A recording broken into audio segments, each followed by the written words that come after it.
Hello everyone, हमारे channel home kitchen में आपका स्वागत है। आज हम लोग बनाने वाले हैं पिज़्ज़ा। और इस पिज़्ज़ा को हम लोग बना करके तैयार करेंगे कढ़ाई में, वो भी बिना चीज़ और ईस्ट के। और आज हम लोग इस पिज़्ज़ा का सारा मेजरमेंट्स हमारे घर में जो खाना खाने के लिए नॉर्मल चम्मच होता है उससे और कटोरी से करेंगे। तो चलिए इस डिलीशियस पिज़्ज़ा की रेसिपी को शुरू करते हैं।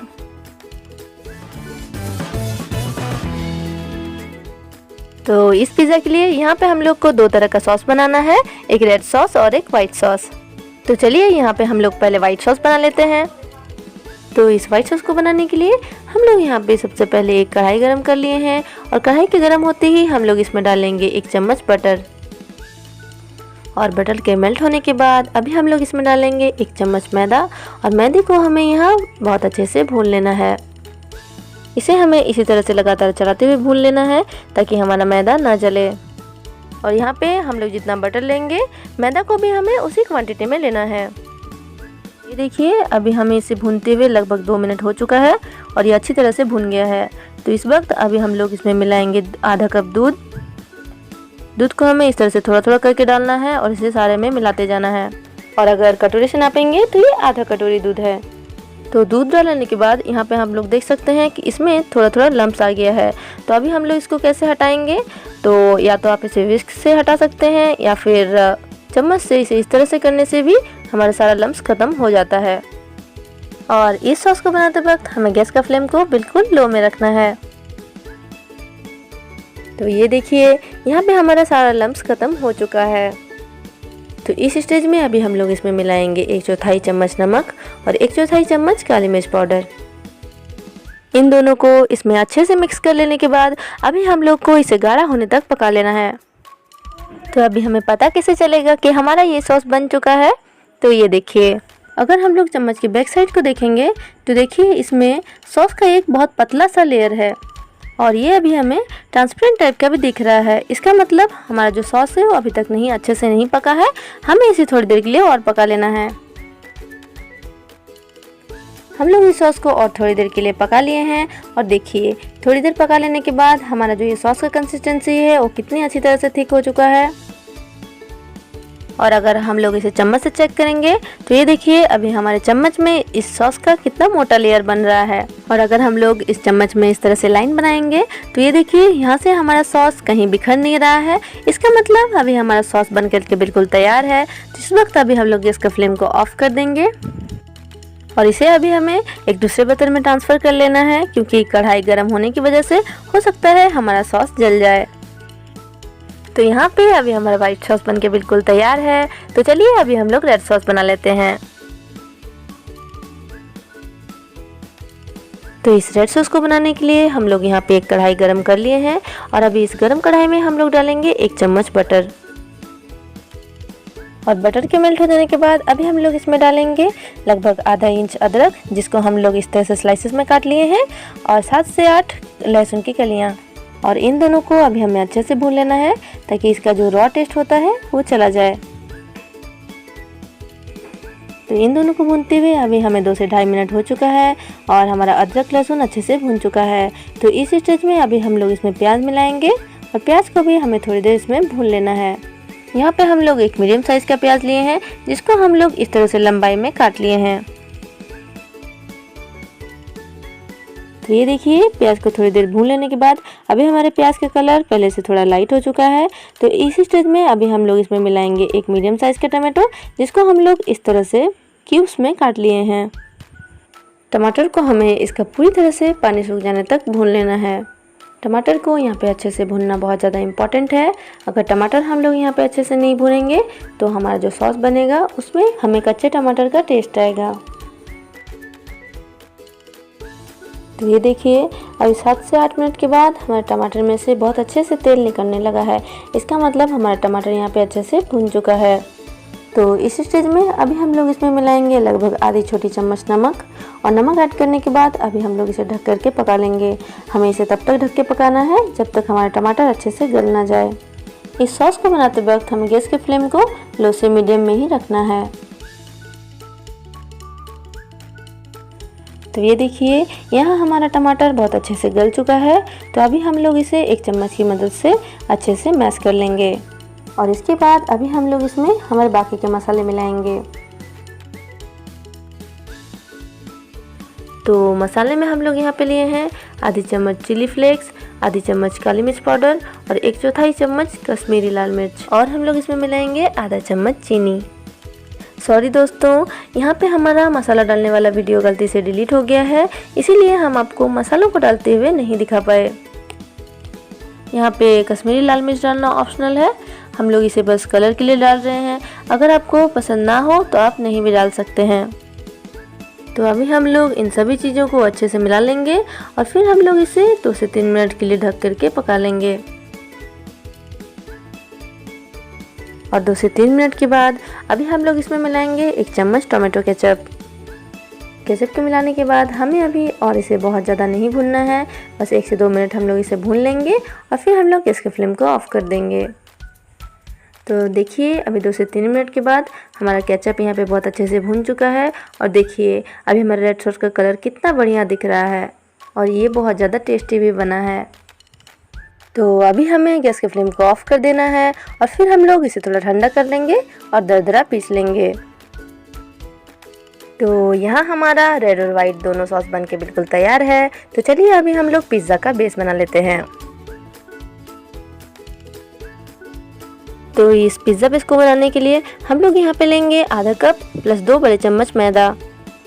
तो अगर हम लोग इस आधे कप मैदे को कटोरी में मेज़र करेंगे तो ये देखिए यहाँ पे हमारा आधा कटोरी मैदा है और चम्मच को हमें इस तरह से पूरा ऊपर तक भर के लेना है।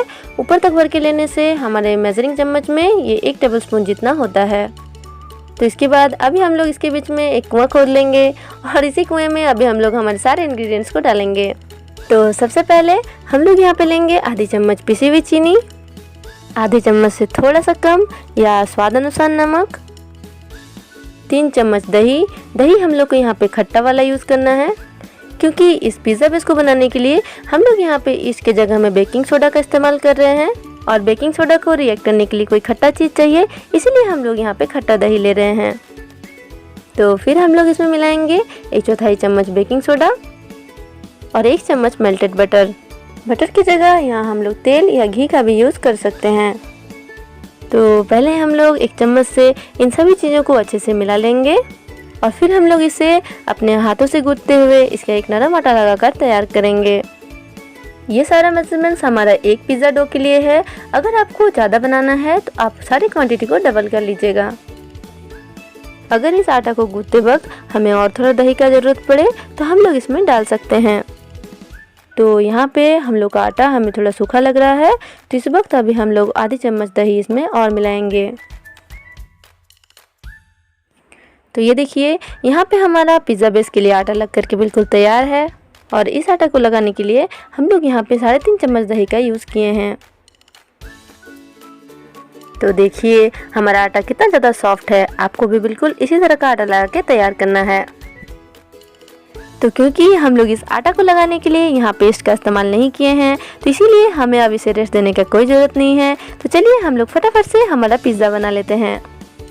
तो सबसे पहले हम लोग को इस डो को बेल लेना है। तो इस डो को बेलने के लिए हम लोग यहाँ पे एक चकला ले लिए हैं और हम लोग इसमें थोड़ा सा मैदा डस्ट कर लेंगे और फिर हम लोग इसके ऊपर हमारे पिज़्ज़ा डो को रखकर अपने हाथों से थोड़ा सा इसे इस तरह से फैला देंगे। और इसके बाद अब हम इसे बेलना शुरू करेंगे। देखिए यहाँ पे हमें इसे बिल्कुल इवनली बेलना है क्योंकि अगर हम लोग इसे बेलते वक्त कहीं से मोटा और कहीं से पतला इसको रख देंगे तो जब हम लोग इसे बेक करेंगे तो पतला वाला जो जगह होगा हमारा वो बहुत जल्दी से बेक हो जाएगा और मोटा वाला जगह हमारा तब कच्चा रह जाएगा। और अगर इसे बेलते वक्त हमें और थोड़ा सूखे मैदे की ज़रूरत हो तो हम लोग इसमें डाल सकते हैं। तो ये देखिए यहाँ पे हम लोग इसे बेल करके रेडी कर लिए हैं। तो इसे बेल लेने के बाद अभी हम लोग इसमें इस तरह से उंगलियों से थोड़ा प्रेस करते हुए एक सर्कल बना लेंगे। यहाँ पे ये सर्कल हम लोग अपनी सुविधा के लिए बनाए हैं ताकि हमें ये पता चल जाए कि सॉस को हमें कहाँ तक फैलाना है।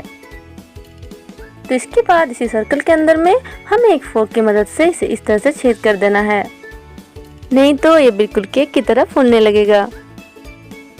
तो देखिए यहाँ पे हमारे पिज़्ज़ा बेस का थिकनेस ना ही ये बहुत ज़्यादा पतला है और ना ही ये बहुत ज़्यादा मोटा है। आपको भी बिल्कुल इसी तरह का पिज़्ज़ा बेस बेल करके तैयार करना है। तो यहाँ पे अब हम एक बेकिंग ट्रे या फिर इस तरह का कोई स्टील का प्लेट ले लेंगे, जिसके ऊपर हमें बटर पेपर लगा के थोड़ा सा ग्रीस कर लेना है और फिर हम लोग इसके ऊपर हमारे पिज़्ज़ा बेस को रख देंगे। तो यहाँ पे हमारा सारा प्रॉब्लम वाला काम ख़त्म हो गया है। तो चलिए हम लोग सबसे मज़ेदार वाला काम करते हैं, जो कि है इसमें सॉसेस और टॉपिंग्स डालना। तो सबसे पहले हम लोग इसमें रेड सॉस लगाएंगे। तो ये देखिए रेड सॉस यहाँ पे हमारा थोड़ा थिक है, तो इसमें हम लोग लगभग आधा चम्मच पानी मिलाएंगे और इसे थोड़ा पतला कर लेंगे।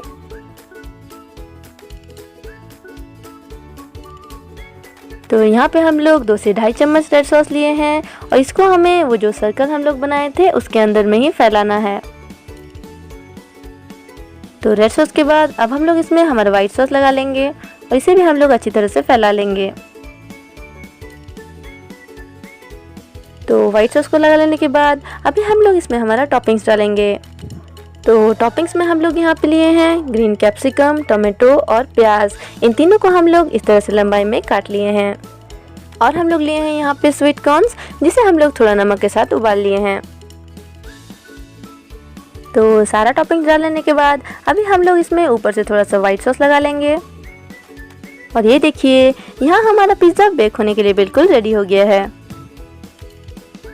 तो इस पिज़्ज़ा को बेक करने के लिए यहाँ पे हम लोग एक कढ़ाई में थोड़ा सा नमक डाल के उसे प्रीहीट होने के लिए 10 मिनट पहले छोड़ दिए थे। नमक हम लोग यहाँ पे लगभग 1 कटोरी यूज़ किए हैं। और अब हम लोग हमारे पिज़्ज़ा वाले प्लेट को इसमें रख देंगे और इसे तुरंत ही ढक देंगे। तो अब हमें इसे लो से मीडियम फ्लेम पे 20 मिनट के लिए पका लेना है। और ये जो लिड में ये थोड़ा सा होल बना हुआ है, इसको भी हमें एक पेपर की मदद से बंद कर देना है, ताकि हमारा बेकिंग यहाँ पे अच्छे से हो पाए। तो ये देखिए अभी 20 मिनट के बाद हमारा पिज़्ज़ा यहाँ पे बन करके बिल्कुल तैयार है। और देखिए ये कितना ज़्यादा डिलीशियस लग रहा है। और हम लोग यहाँ पे चीज़ का इस्तेमाल नहीं किए हैं, लेकिन देखिए ये बिल्कुल चीज़ की तरह ही मेल्ट हुआ है और दिखने में भी ये बिल्कुल चीज़ की तरह लग रहा है। और यहाँ पे अगर हम लोग पिज़्ज़ा के एक पीस को देखेंगे तो ये देखिए हमारा पिज़्ज़ा बेस यहाँ पे कितनी अच्छी तरह से बेक हुआ है और देखिए ये कितना ज़्यादा सॉफ्ट है। और अगर हम लोग इसका बैक साइड को देखेंगे तो ये देखिए इसमें कितना अच्छा लाइट ब्राउन कलर आया है। तो आज के लिए बस इतना ही। अगर आपको हमारा वीडियो अच्छा लगे तो वीडियो को लाइक करें, शेयर करें इसे अपने दोस्तों के साथ और हमारे चैनल होम किचन को सब्सक्राइब करके बेल बटन को दबाना ना भूलें, ताकि जब भी हम इसी तरह का कोई नया और टेस्टी रेसिपीज़ को डालें आप तक नोटिफिकेशन पहुंच जाए। Thank you so much for watching.